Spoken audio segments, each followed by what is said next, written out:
তিনি স্পষ্ট ভাষায় বলেছিলেন, শরণার্থীরা যখন ভারতে প্রবেশ করেছে তখন পাকিস্তানের এই সমস্যা আর অভ্যন্তরীণ নেই, এটি ভারতেরও সমস্যা হয়ে দাঁড়িয়েছে। তিনি হুঁশিয়ারি দিয়ে বলেছিলেন, ভারত চোখ বন্ধ করে রাখতে পারে না।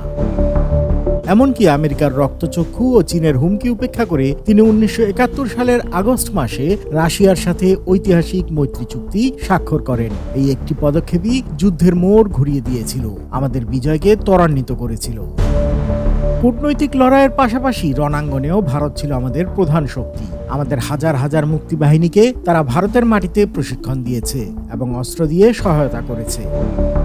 ৩রা ডিসেম্বর পাকিস্তান যখন ভারতের ওপর বিমান হামলা চালায় তখন শুরু হয় এক সর্বাত্মক যুদ্ধ।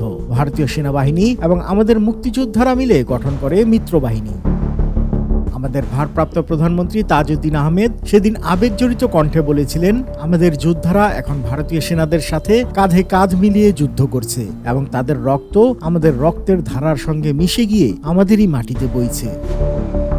যশোর, খুলনা থেকে শুরু করে নোয়াখালী মিত্রবাহিনীর প্রবল আক্রমণে পাকিস্তানিরা পিছু হটতে বাধ্য হয়। মাত্র ১৩ দিনের সেই যৌথ অভিযানেই পাকিস্তান আত্মসমর্পণের পথ বেছে নেয়।